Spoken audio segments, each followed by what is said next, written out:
bismillaahi raxmaani raxiim kulan wanaagsan daawada halkani waa channelka wararka ee Soomaali News ku soo dhawaada tabinteena qodobada habeen waxa qayb ka Saciid Cabdullaahi Dani madaxweynaha Puntland oo qarax lagu eegtay maanta magaalada Boosaaso qasaaraha ayaa ka dhashay xoog la xiriirta ayaan warkeedu kugu soo gudbin doonaa Ra'iisul Wasaare Rooblo amar degdeg ah duldhiga madaxda maamul goboleedyada uguna baaqay in sida ugu dhaqsiyaha badan loo soo gabagabeeyo doorashada xildhibaanada golaha shacabka muqdisho oo laga daafuray shirka gurmadka abaaraha dadka Soomaaliyeed si wax looga qabto xaaladaha xilligan ay wajahayaan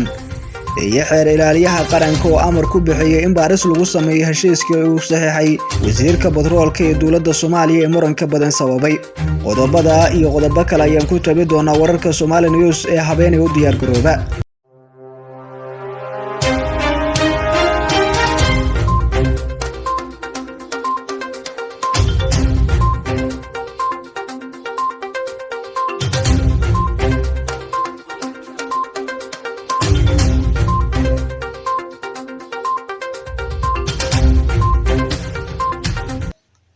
markale kulan wacan oo wanaagsan daawada waa habeenimo Isniin sii baxaysa Talaada ayaa soo galaysa taariikhda waa 21 Febraayo 2022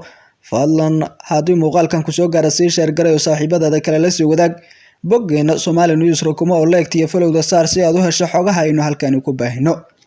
wahagaag haddii aynu ku bilowno faahfaahinno dheeraad ah ayaa waxaa laga helayaa qasaare ka dhashay wafdi uu hogaaminayay madaxweynaha Puntland Saciid Cabdullaahi Dani oo maanta qarax lagu eegtay duleedka magaalada Boosaaso ee xarunta gobolka Bari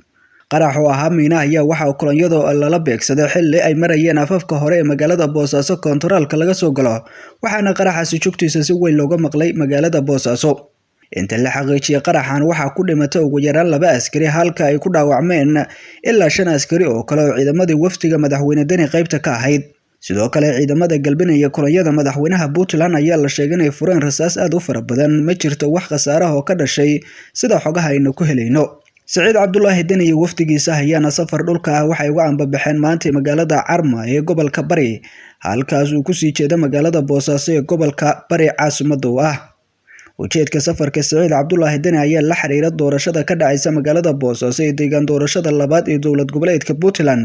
ee halkaasi dhawaan laga bilaabi doono magaalada Boosaaso ee xarunta ganacsiga ee Puntland waxa maalmihii la soo dhaafay ka dhacay falal amniga lidku ah kuwaas oo u badan qaraxyo dhaliye qasaare isugu jira dhimasho dhaawac qaraxa maanta lala eegtay madaxweynaha Puntland iyo wafdigii la socday balse ka badbaadeen mas'uuliyiinta ayaana qayb ka ah falalka amni darro ee ku soo badanaya magaalada Boosaaso ee xarunta gobolka Bari maalmo ka hor ayay sidaan oo kale goob ay isugu yimaadaan bulshada markii qarax ay ka dhacay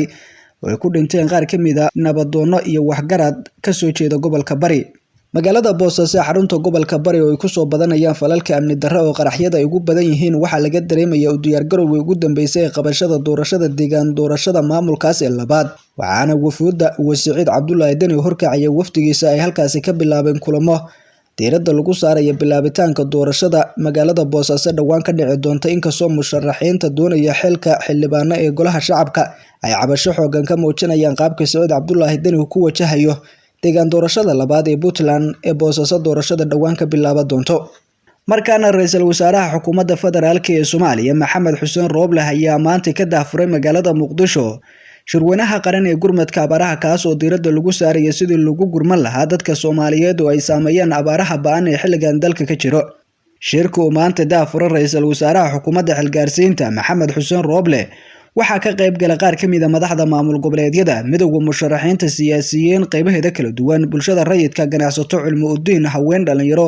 odayaal dhaqan iyo bahda waxbarashada ra'iisul wasaare Rooble oo daafuray shirka ayaa khudbad ka jeediyay waxaana sheegay in gobolada dalka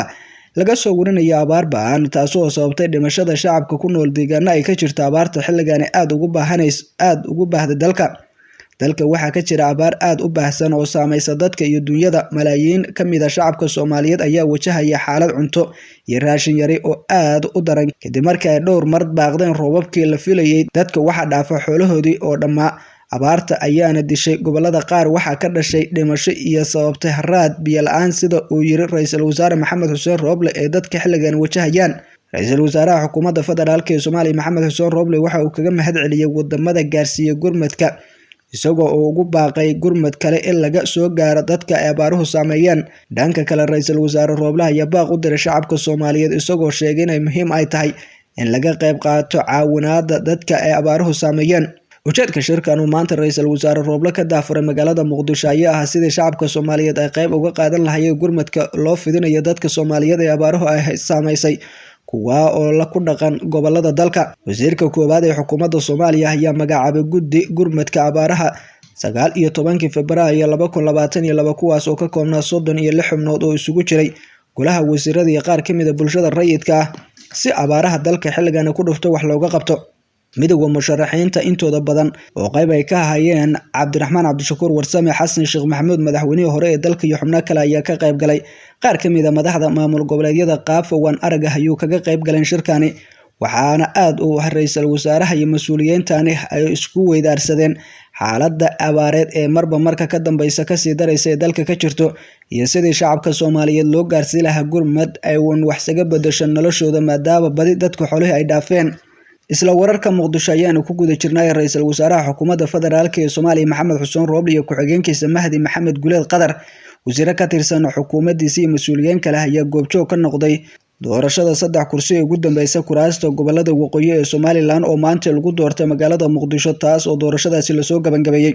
Rooble ayaa bogaadiyay in gobolada waqooyi ee Somaliland doorashada kuraasi saam ahaan uga soo aaday golaha shacabka ee baarlamaanka 11 ee Soomaaliya ay soo gabangabeeyaan ka hor waqtiga golaha wadatashiga qaranka u qabtay guud ahaanba in lagu soo gabangabeeyo doorashada oo ku ekeed 25 Febraayo ee bishan oo maalmo kooban naga xigaan. maanta ka ra'iisul wasaare iyo shakhsi ahaanba waxay ii tahay farxad gaar ah maadaama ay tahay maalintii ugu dambeysay ee la soo gabangabeeyo kuraasta golaha shacabka ee gobolada waqooyi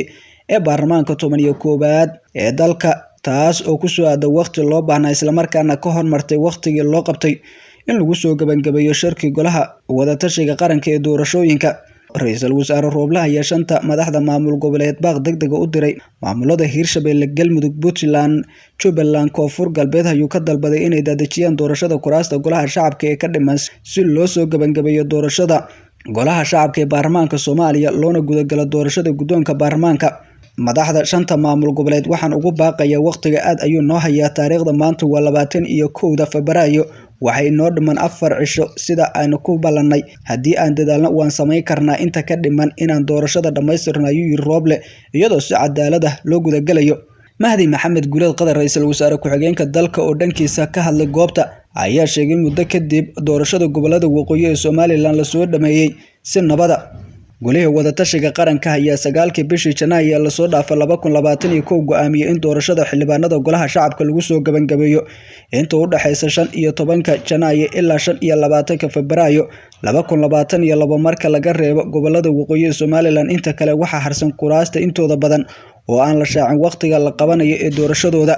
inkastoo xiisado iyo muran ay ka taagan yihiin doorashada, haddana waxa uu qorshaha yahay in waqtiga ugu dhaqsiyaha badan la soo gabangabeeyo. beesha caalamka waxa dhankooda laga baqayaa cunaqabateyn iyo xayiraado degdeg ah oo ay ku soo rido madaxda maamulada iyo kuwa dowladda federaalka ee Soomaaliya maadaama ay doorashada u muuqato mid ka dab dhici doonto waqtigii loo asteeyay ee 25 bishan Febraayo ahayd in lagu soo afmeero doorashada xildhibaanada golaha shacabka ee baarlamaanka 11 ee dalka.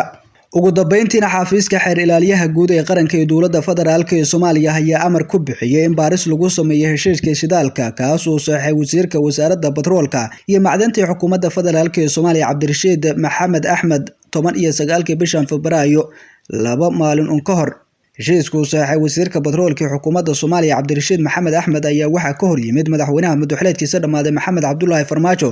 iyo ra'iisul wasaaraha xukuumadda xilgaarsiinta Maxamed Xuseen Rooble oo sheegay si isku mid ah inay waxba kama jiraan ay tahay heshiiskaasi loona baahan yahay in tilaabo laga qaado shakhsiyaadkii ku kacay. qoraal uu bartiisa Twitter-ka soo dhigay xeer ilaaliyaha guud ee qaranka Suleymaan Maxamed Maxamuud ayuu ku yiri waxaan amrayaa xeer ilaaliyaal u magacaabay si baaris loogu sameeyo tilaabada ku habboon loona qaado heshiiska shidaalka uu saxay wasiirka batroolka iyo macdanta Soomaaliya iyadoo laga amba qaadayo baaritaanka hordhaca oo uu sameeyay hanti dhowraha guud. amarka xeer ilaalinta ayaa ku saadaya xilli shalay hanti dhowraha guud ee qaranka uu dhankiisa dalbaday in baaris lagu sameeyo heshiiska uu saxay wasiirka batroolka, sidoo kalena shaqada laga joojiyay wasiirka, taas oo keentay in xafiiska xeer ilaalinta qaranka oo xeer ilaaliyaal u saara baarista kiiskaasi. inta ayaan ku soo gabagabaynaa qiyaaray tabinta wararka Somali News aad kala socotay mid lamid inta kulmi doona nabadgelyo. fadlan muuqaalka sii share garay saaxiibadada kale la sii wadaag boggeena Somali News ku soo beer mahadsanideen.